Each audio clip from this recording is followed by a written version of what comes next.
Hai semuanya, Assalamualaikum warahmatullahi wabarakatuh. Shalom, Om Swastiastu, Namo Buddhaya, salam kebajikan untuk kita semua.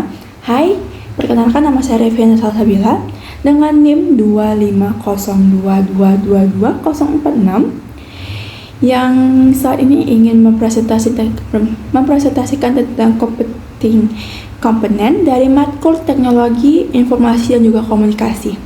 Di sini saya akan menjelaskan tentang inside the case, prosesor, cloud, data representation, memory, adapter, buses, power supply, dan juga baterai. Pertama, saya akan memberitahukan tentang apa itu yang namanya computing component. Computing component itu adalah bagian-bagian utama yang membentuk sistem komputer. Komponen ini itu bekerja sama untuk memproses data, menyimpan informasi, dan juga menjalankan aplikasinya. Contoh perangkatnya itu ada smartphone, laptop, tablet, dan juga desktop. Selanjutnya kita akan masuk ke inside the case, bagian dalam casing komputer. Casing berfungsi melindungi komponen internal komputer. Jenis casing itu ada smartphone case, desktop case, laptop case, dan juga tablet case.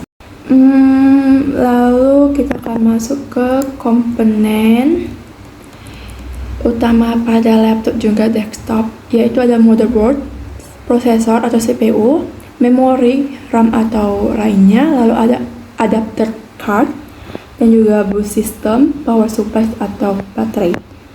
Yang pertama kita akan masuk ke motherboard. Motherboard disebut juga papan sistem, merupakan papan sirkuit utama komputer, berfungsi menghubungkan seluruh komponen agar dapat saling berkomunikasi.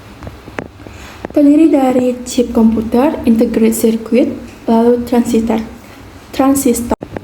Lalu selanjutnya ada prosesor atau CPU, Central Processing Unit. CPU itu bisa disebut juga otak komputer, bertugas menafsirkan dan juga menjalankan instruksi, mengendalikan seluruh operasi sistem komputer.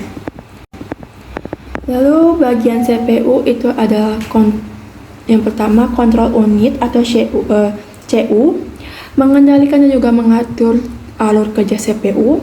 Yang kedua, mengarahkan operasi seluruh komponen. Yang kedua itu arithmetic logic unit atau ALU, melakukan operasi aritmatika seperti perjumlahan, pengurangan, lalu melakukan operasi logika. Itu seperti AND, OR, and NOT. Lalu selanjutnya kita akan masuk prosesor machine cycle, yaitu terdiri dari 4 siklus kerja prosesor. Pertama ada fetching, yaitu proses mengambil instruksi program atau data dari memori. Yang kedua adalah decoding, adalah proses menerjemahkan instruksi tersebut menjadi sinyal yang dapat dipahami komputer. Lalu yang ketiga itu ada executing, adalah proses menjalankan atau melaksanakan instruksi yang telah diterjemahkan. Lalu yang terakhir adalah storing, adalah proses menyimpan hasil eksekusi ke dalam memori. Lalu selanjutnya kita akan masuk ke komponen pendukung prosesor. Itu ada register, system clock and clock speed. Lalu ada jenis prosesor PC dan mobile, itu seperti Intel dan juga AMD. Lalu teknologi pendingin itu adalah heatsink, liquid cooling. Lalu selanjutnya kita akan masuk ke cloud computing. Pengertian cloud computing itu adalah layanan komputer seperti server, storage, database, aplikasi, dan juga jaringan. Diakses melalui internet tanpa harus memiliki perangkat fisik sendiri. Keuntungan cloud computing itu adalah accessibility, diakses dari mana saja dan juga kapan saja melalui internet, sehingga memudahkan pengguna bekerja tanpa berada di lokasi tertentu. Lalu cost savings, mengurangi biaya karena tidak perlu membeli server dan perangkat keras tersendiri. Lalu space savings, tidak perlu menyediakan ruang fisik untuk menyimpan perangkat atau server karena semua data disimpan di pusat data cloud. Lalu ada scalability, itu kapasitas layanan dapat ditambah atau dikurangi dengan mudah sesuai kebutuhan tanpa harus mengganti perangkat atau menambah hardware. Lalu kita akan masuk ke data representation. Data representation itu adalah data dalam komputer direpresentasikan menggunakan sistem bilangan biner, yaitu terdiri dari dua simbol 0 dan 1. Sistem ini menggunakan bit atau binary digit sebagai satuan terkecil data dan byte sebagai kumpulan 8 bit.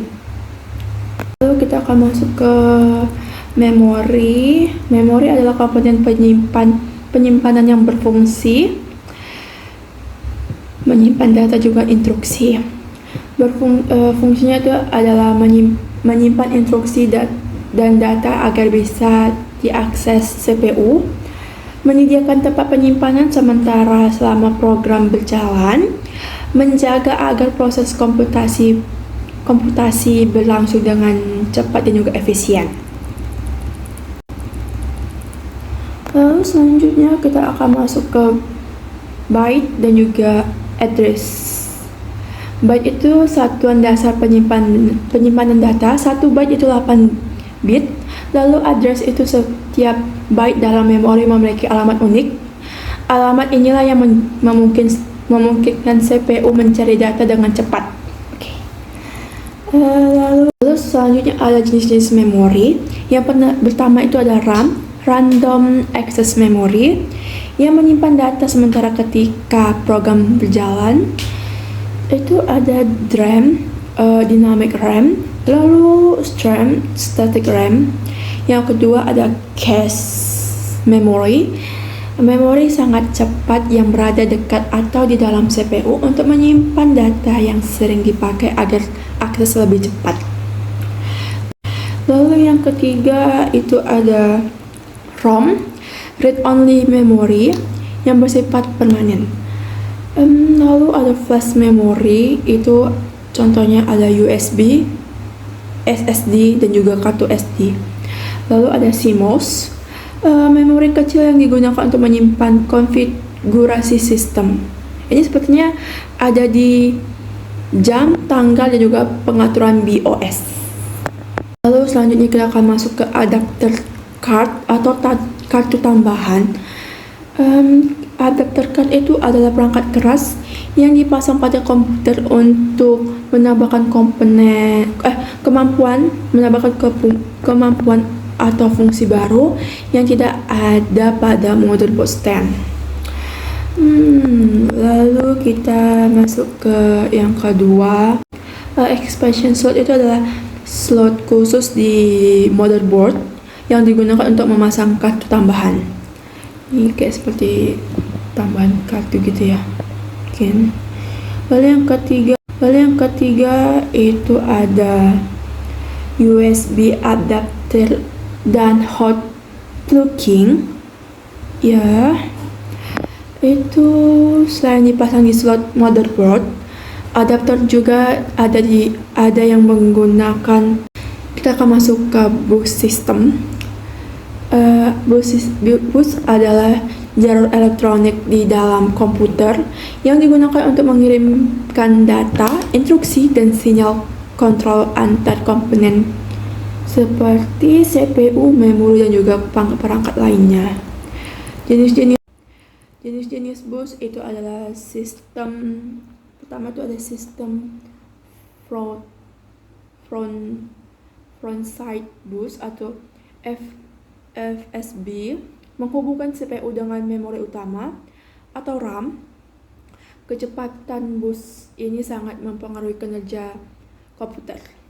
Lalu yang kedua itu adalah backside bus, menghubungkan CPU dengan cache.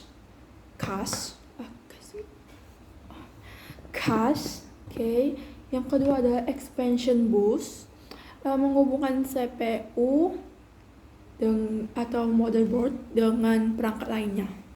Lalu selanjutnya ada power supplies dan juga baterai. Ini kita akan masuk yang ke terakhir. Adalah mengubah mengubah arus listrik dari stop kontak menjadi arus DC, dari AC ke DC ke DC, oke. Lalu menyediakan tegangan dan daya yang stabil untuk motherboard, CPU, GPU, hard disk, dan juga komponen lainnya. Pengertian AC dan juga DC itu, AC itu arus bolak-balik, lalu kalau DC itu arus searah. Nah, untuk kesimpulannya itu adalah computing component adalah fondasi sistem komputer. Sistem komponen memiliki peran penting. Lalu kerjasama antar komponen menentukan performa komputer secara keseluruhan. Baik, itu saja yang bisa saya sampaikan di presentasi ini. Maaf jika presentasi ini sedikit ada salah kata atau lainnya. Dalam penyebutan bahasa Inggrisnya juga ada yang salah. Mohon dimaafkan. Bye-bye.